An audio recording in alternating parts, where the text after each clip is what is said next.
Change oil muna tayo, Gar, para hindi change all. Kaya may ESC nga pala itong motor natin. Bali, ganito lang siya. Bali, kailangan nyo lang ng 12mm na socket. Bali, pinainit nga pala natin ng konti itong makina para yung oil ay medyo malabnaw, para ma-drain natin lahat. Tapos 12mm na socket. Yan. So maganda yung gamitin nyo yung socket, ha, para hindi mabilog yung tornilyo. Kaya na natin to.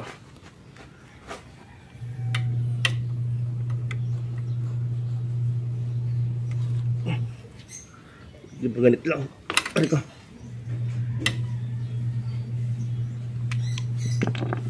Yan. Ready din tayo ng pansalo.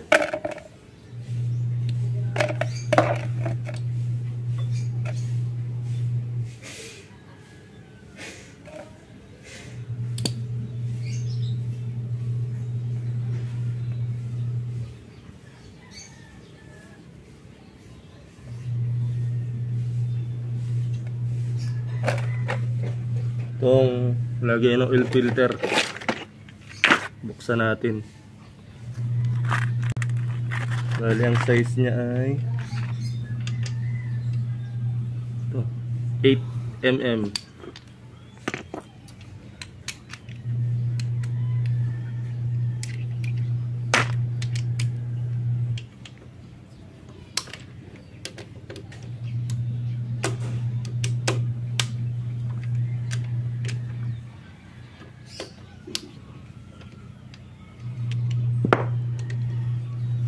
Tatlong tornilyo lang to, guys.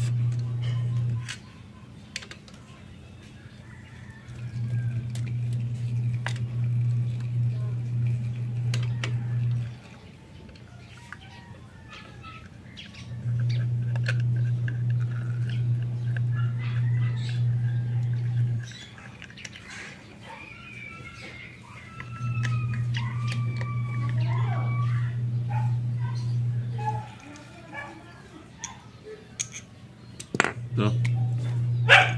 Papalitan din natin itong filter, guys. So guys, replacement filter pambaja. Ha?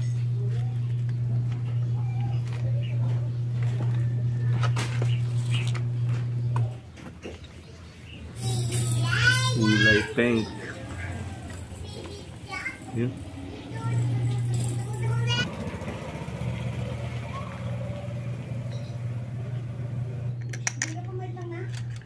Hindi naman sinabi sa akin eh.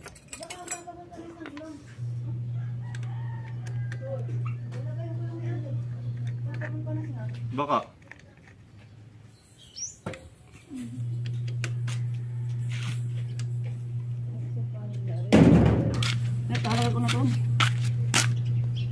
Balik na natin, guys, yung ating drain bolt.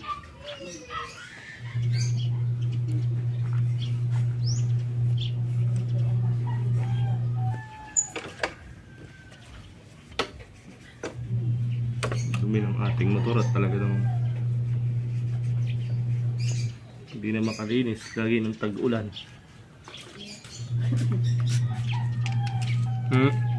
Hindi na.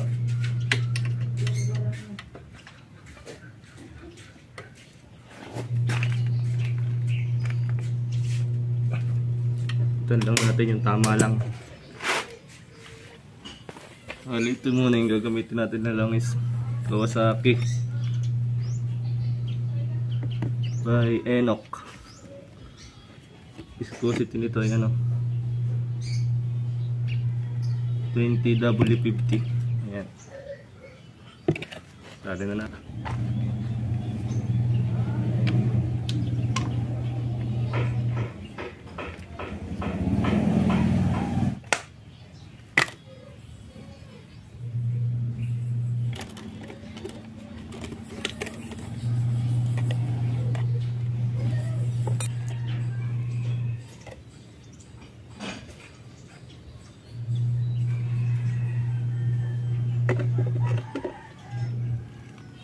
Okay.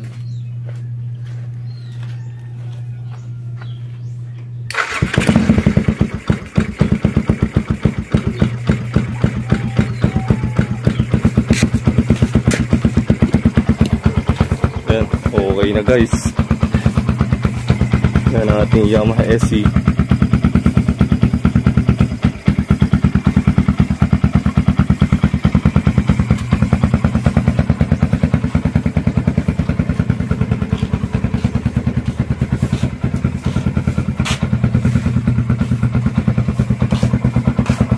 Headlight natin custom yan, DIY. Medyo may tama na rin yung ating fork. Talaga sakit talaga ng shock ng SE ito eh.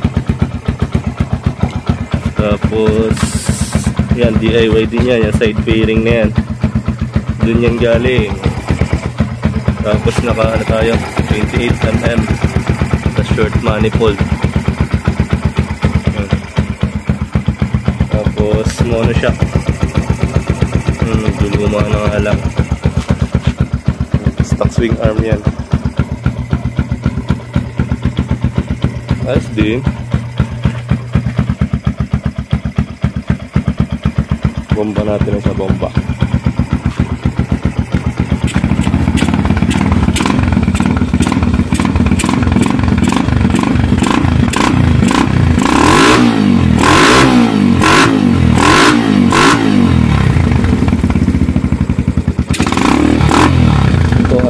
Stock na